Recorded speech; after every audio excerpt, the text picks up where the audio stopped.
මාතෘකාව දාගන්න එකිනෙකට අංශක 90ක් ආනතියෙන් ඇති බල දෙක සම්ප්‍රයුක්තය. එකිනෙකට අංශක 90ක් ආනතියෙන් ඇති බල දෙක සම්ප්‍රයුක්තය. එකිනෙකට අංශක 90ක් ආනතියෙන් ඇති බල දෙක සම්ප්‍රයුක්තය. එකිනෙකට අංශක 90ක් ආනතියෙන් ඇති බල දෙක සම්ප්‍රයුක්තය. එකිනෙකට අංශක 90ක් ආනතියෙන් ඇති බල දෙක සම්ප්‍රයුක්තය.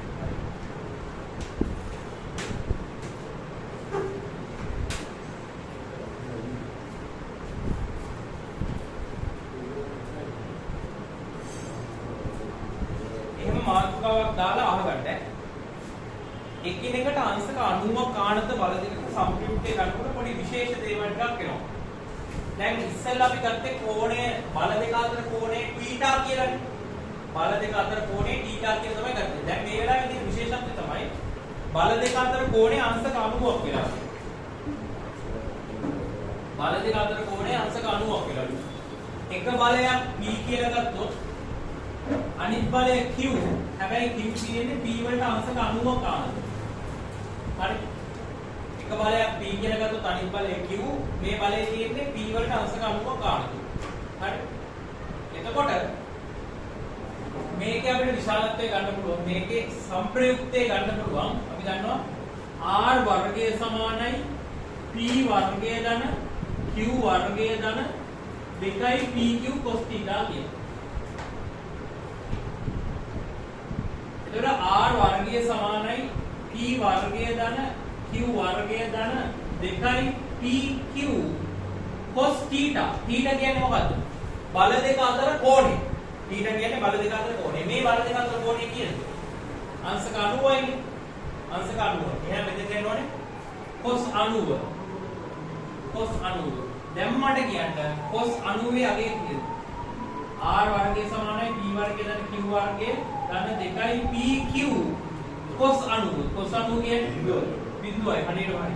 cos 90 බිඳුවයි. ඒ කියන්නේ මේ සෙට් එකම බිඳුවක් වෙනවා. මේ සෙට් එකම බිඳුවක් වෙනවා. ඇයි මේ සෙට් එකම බිඳුවෙක වුණා නම් සෙට් එකම බිඳුවයි. එතන r වර්ගය සමානයි p වර්ගය ධන q වර්ගය.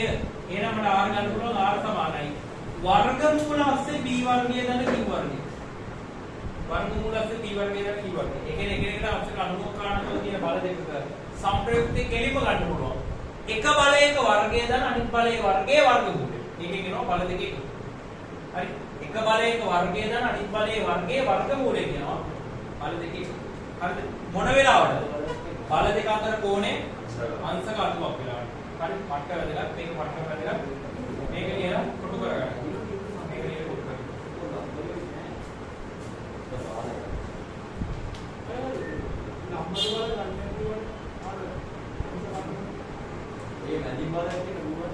ලම්බක බල ගන්න. අහන්න. ලම්බක බල ගන්න කියන එක කිව්වේ දැන් මේ පැත්තට f සමානයි මේ දානවා නම් මේ දිශාවට f සමානයි මේ දානවා q බලයේ බලපෑමක් වෙන්නේ නැහැ. හොඳයි. f සමාන මේ පැත්තට f සමානයි මේ දානවා නම් q බලයේ බලපෑමක් වෙන්නේ නැහැ. ඒක තමයි ඒ කිව්වේ. ඒ වෙන කතාවක්. හරි? මෙහෙමනේ. දෙවෙනි ඉනිම බල ඉඳලා බත් එක බෙදාගෙන යනකොට සංගීතය යන්නේ. පැටලෙනවා. හරි දෙකම එක වගේනේ දෙකේම එක වගේ සුදු කරලා වුණා. හරි පැටලෙනවා. ඒ වගේ.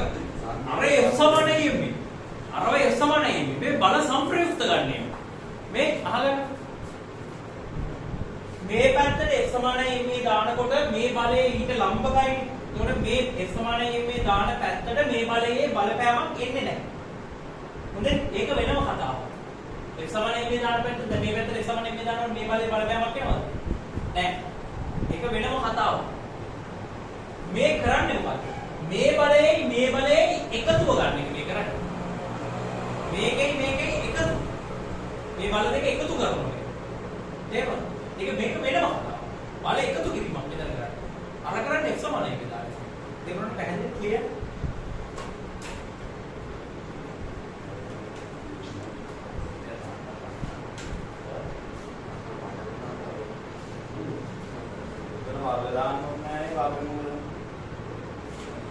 මේ වර්ගය තමයි මේක විතරනකොට වර්ගමූලයක් වෙන්නේ. බල දෙක අතර කෝණය අංශක 90ක් නම් බල දෙක අතර කෝණය අංශක 90ක් නම් සම්ප්‍රයුක්ත වෙනවා. එක බලයක වර්ගය දාන අනිත් බලයේ වර්ගයේ වර්ගමූලය. මේල පොඩ්ඩක් කරගන්න. මාර වැදගත් ඉස්සරහට කණිකර මේක විතරක් වගේ තමයි පාවිච්චි කරන්නේ. ඉස්සරහට ගණන් කරන දේ ඒක.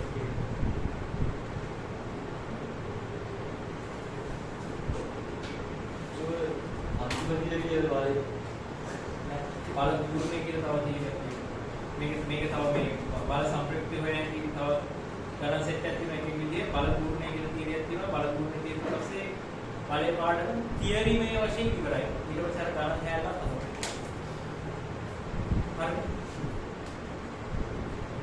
හරි පළවෙනි උදාහරණය. වස්තුවක් මත 12 නිව්ටන් හා 5 නිව්ටන් බල දෙකක්. වස්තුවක් මත 12 නිව්ටන් හා 5 නිව්ටන් බල දෙකක්. වස්තුවක් මත 12 නිව්ටන් හා 5 නිව්ටන් බල දෙකක්. වස්තුවක් මත 12 නිව්ටන් හා 5 නිව්ටන් බල දෙකක්. තිරස්ව හා සිරස්ව තිරස්ව හා සිරස්ව තිරස්ව හා සිරස්ව තිරස්ව හා සිරස්ව රූපේ පරිදි ක්‍රියා කරන විට රූපේ පරිදි ක්‍රියා කරන විට රූපේ පරිදි ක්‍රියා කරන විට විශාලත්වය හා දිශාව සොයන්න විශාලත්වය හා දිශාව සොයන්න විශාලත්වය හා දිශාව සොයන්න විශාලත්වය හා දිශාව සොයන්න හරි හදන්න බලන්න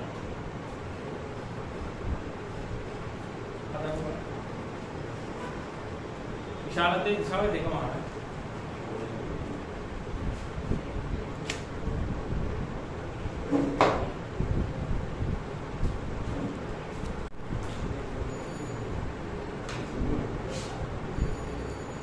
හරි එතකොට සම්ප්‍රයුක්තය ගන්න පුළුවන්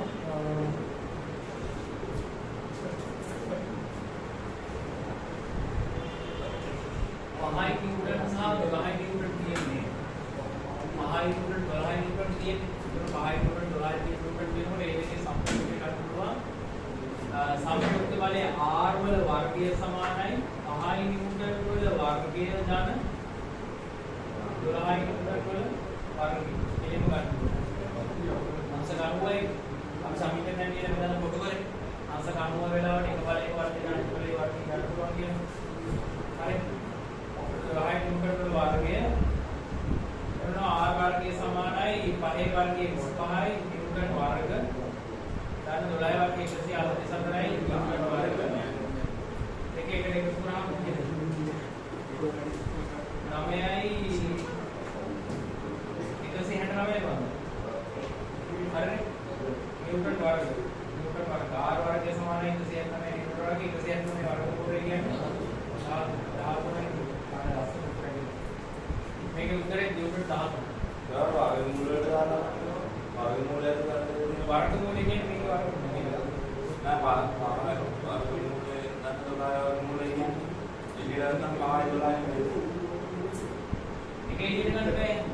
නෑ දැන් මොකද මේ පහේ වර්ගයේ ඉලියට ගත්තාම 5යි 12 වර්ගයේ 12 වර්ගයේ ඉලියට ගත්තාම 12යි කියන්නේ මේ ඉලියට ගන්න බෑ. එහෙනම් මේ වර්ගවල දාන්නේ තේරුම් නැහැ මෙයා ඇතුලේ වර්ග කරලා මෙයා ඇතුලේ වර්ග කරලා එකතු කරලා තමයි වර්ගමූලය දාන්නේ. ඒක අපිට 12 කියලා දාන්නකෝ මේ පාදයක් 5 කියලා දාන්න පුළුවන්. නැත්නම් මාරු කළොත් ප්‍රශ්න නැහැ. 12 වර්ගයේ 5 වර්ගයේ එකතු කරනවා කියන්නේ 5 වර්ගයේ 12 වර්ගයේ එකතු කරනවා. දැන් අතර මාර්ක් කරනකොට 5 කියලා මෙතන ප්‍රශ්න නැහැ. එතකොට අර ඇල්ෆා කෝණය ගන්නකොට ඇල්ෆා කෝණය ගන්නකොට ප්‍රශ්නයක් වෙන්නේ නැහැ. ඇල්ෆා කෝණය ගන්නකොට ප්‍රශ්නයක් වෙන්නේ නැති වෙන හේතුව තමයි මේක සම්පූර්ණ කරලා ඉන්නවා.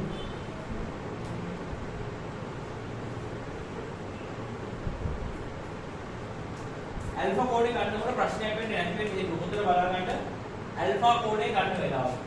දැන් සම්ප්‍රයුක්තයේ මේ පැත්තේ මොකක් හරි සම්ප්‍රයුක්තයක් එනවනේ 13ක සම්ප්‍රයුක්තයක් එනවනේ මෙහෙම 13ක සම්ප්‍රයුක්තයක් එනවා මේ පැත්තට. නිව්ටන් 13ක සම්ප්‍රයුක්තයක් එනවා මේ කෝණය ඇල්ෆා. හොඳයි. ඒතකොට tan ඇල්ෆා ගන්න සූත්‍රය මොකද්ද? tan ඇල්ෆා සමානයි QR sin θ ධන QR sin θ බෙදීම P ධන QR cos θ. ඔමයි ඒතකොට tan ඇල්ෆා සමානයි දැන් මෙතන බල දෙක අතර කෝණය කියන අංශක 90යිනේ. ඒ කියන්නේ මේ වෙලාවේ θ 90යි. මේ වෙලාවේ θ වල 90 අගේ 90යි. ඒතකොට QR sin අංශක 90 sin අංශක 90 බෙදීම P ධන q වාරයක් cos අංශ කඩුව. sin අණුව කියන්නේ කීයද? එකයි. q එකෙන් ගුණ වුණාම qමයි. දැන් p වාරයක් cos අංශ කඩුව. cos අණුව කියන්නේ බිඳුවයි cos අණුව q වලින් ගුණ වුණාම සමාන සෙට් එක බිඳුවයි. මේ වෙනවා p. tan alpha සමානයි q බෙදුව p කියන්නේ බලය ඇලවිලා තියෙන කෝණය. බලය ගෑවිලා සෝරි මේ කෝණේ ගෑවිලා තියෙන බලය p කියන්නේ ඒකෙන් උනේ යට කර. අනිත් එක q කියන්නේ කෝණේ ගෑවිලා නැති. පැත්තවල e වලට 5 කියලා ගත්තොත් නෑ e වලට 12 කියලා ගත්තොත් u වලට 5 කියලා ගත්තොත් 5 වෙනි 12 නෙමෙයි. 5 වෙනිම 12. 12 වෙනිම 5 කියලා ගත්තොත් බැලුවා. ඉතින් පැත්ත මාරුන පැත්ත මාරුනොත් ඉතින් දැන් මම කෝණේ පැත්ත 5 කියලා ලකුණු වෙන්නේ. මේ කෝණේ පැත්ත 5. 5 කියලා ලකුණු වෙනවා. ඒක ප්‍රශ්නේ නැහැ. ඒක ප්‍රශ්නේ නැහැ. ඔයා මේකනේ අල්ෆා කියලා මාර්ක් කරගත්තා. දැන් මෙතන 5 කියලා දාලා ඔයා මෙතන අල්ෆා කියලා මාර්ක් කරගත්තා කියන්නේ. ඒක ඔයා හරියට මේ කෝණේ. දැන් මගේ රූපෙන් නම් ඔයා මාර්ක් කරගෙන තියෙන්නේ මෙන්න මේ කෝණේ. 5 පැත්තේ කෝණේ ඔයා මාර්ක් කරගෙන තියෙන්නේ 12 වෙනිම 5නේ. දොරෙන් 12 වෙනිම 5. 12 වෙනිම 5 කියන්නේ මේ කෝණේ යනවා. මේ කෝණේට යනවා. මේ කෝණයට යන්නගේ 12 වෙනිම 5යි. මේ කෝණයට යන්නගේ 5 වෙනිම 12යි. දැන් අපි ඇල්ෆා කියලා මෙයා මාර්ක් කරගත්තොත් ඇල්ෆා කියලා මෙයා මාර්ක් කරගත්තොත් ඒකේ උත්තරේ 5 වෙනිම 12යි. ඇල්ෆා කියලා මෙයා මාර්ක් කරගත්තොත් ඒකේ 12 වෙනිම 5යි. ප්‍රශ්නේ නැහැ. හරි. ඕනේ මේ දිශාව. අපිට හොයාගන්න ඕනේ මෙයාගේ දිශාව, සම්ප්‍රයුක්තයේ දිශාව. එයා සිරසත් එක්ක හදන කෝණය හෙව්වත් එකයි අපිට. සිරසත් එක්ක හදන කෝණය හෙව්වත් එකයි. කෝණ දෙකක් වුණාට කොහොමද දෙපැත්තම දිශාව හොයාගන්න. ඔය මේ පැත්තේ එක්ක මේ පැත්තේ දිශාව හොයාගන්න පුළුවන්, මේ පැත්තේ දිශාව හොයාගන්න පුළුවන්. ඔය එකට අපිට දිශාව තමයි හොයාගන්න. එච්චරයි.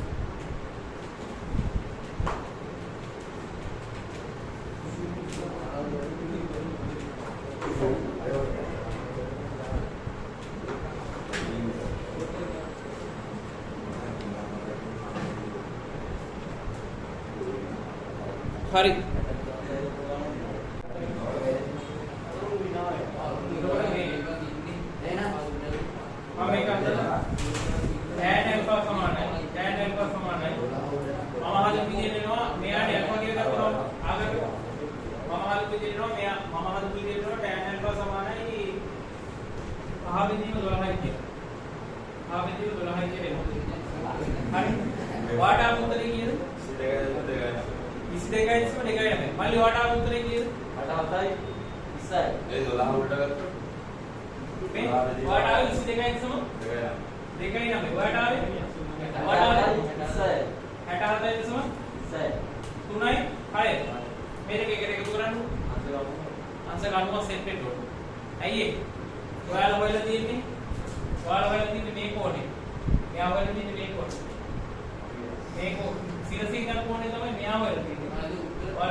ගාන විශේෂයෙන් කියනවා නම් තිරස් දිශාවට මේක සිරස් දිශාවට මේක කියලා ඒකේ විදිහට අපි අද ගන්න ඕනේ. ගාන විශේෂයෙන් කිව්වොත් එහෙම තිරස් දිශාවට තියෙන මේක සිරස් දිශාවට සම්ප්‍රයුක්තයේ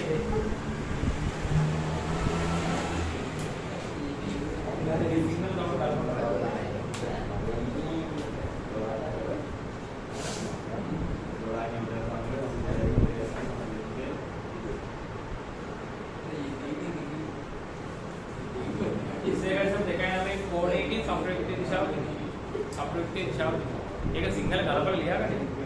තේරුණා?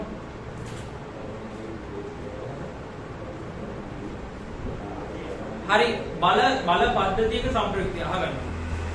මේ ටික ලියාගෙන යන්න ගණන් හදනකොට තේරෙනවා මේ වාක්‍යවල මොනවද කියන්නේ කියලා. ගෙදරකින් ආයෙ නෝට් එක ගහනවනේ. ගෙදරකින් ආයෙ නෝට් එක ගහනකොට මේ නෝට් එක ආයෙ මුලින් ඉඳන් ලියනකොට තේරෙයි මේක මොනවද කියන්නේ කියලා. හරි බලන්න ලියන්න. බල පද්ධතියක සම්ප්‍රයුක්තයේ සිදුවීමේදී අනුගමනය කළ යුතු පියවර. එහෙම ලියුවනේ. හරි ලියන්න පළවෙනි දරුව. දී ඇති බල එකිනෙකට ලම්බක දිශා දෙකකට විභේදනය කරන්න. දී ඇති බල එකිනෙකට ලම්බක දිශා දෙකකට විභේදනය කරන්න. දී ඇති බල එකිනෙකට ලම්බක දිශා දෙකකට විභේදනය කරන්න. දී ඇති බල එකිනෙකට ලම්බක දිශා දෙකකට විභේදනය කරන්න. දී ඇති බල එකිනෙකට ලම්බක දිශා දෙකකට විභේදනය කරන්න. ඊළඟ දරුව තිරස් දිශාවට සංප්‍රයුක්ත බලය සොයන්න. තිරස් දිශාවට සංප්‍රයුක්ත බලය සොයන්න. තිරස් දිශාවට සංප්‍රයුක්ත බලය සොයන්න. තිරස් දිශාවට සංප්‍රයුක්ත බලය සොයන්න. තිරස් දිශාවට සංප්‍රයුක්ත බලය සොයන්න. ඊළඟ එක සිරස් දිශාවට සංප්‍රයුක්ත බලය සොයන්න. සිරස් දිශාවට සංප්‍රයුක්ත බලය සොයන්න. සිරස් දිශාවට සංප්‍රයුක්ත බලය සොයන්න. ඊපස්සේ යන්නේ ඊළඟ තරුව r සමානයි වර්ගමූල අස්සේ r සමානයි වර්ගමූල අස්සේ p වර්ග ධන q වර්ග. අර සමීකරණ r සමානයි වර්ගමූල අස්සේ p වර්ග ධන q වර්ග. r සමානයි වර්ගමූල අස්සේ p වර්ග ධන q වර්ග. සූත්‍රය මගින් r සමානයි වර්ගමූල අස්සේ p වර්ග ධන q වර්ග සූත්‍රය මගින් r සමානයි වර්ගමූල අස්සේ p වර්ග ධන q වර්ග සූත්‍රය මගින් संप्रयुक्तයේ අගය ලබා ගන්න. r සමානයි වර්ගමූල අස්සේ p වර්ග ධන q වර්ග සූත්‍රය මගින් संप्रयुक्तයේ අගය ලබා ගන්න. r සමානයි වර්ගමූල අස්සේ p වර්ග ධන q වර්ග සූත්‍රය මගින් संप्रयुक्तයේ අගය ලබා ගන්න. r සමානයි වර්ගමූල අස්සේ p වර්ග ධන q වර්ග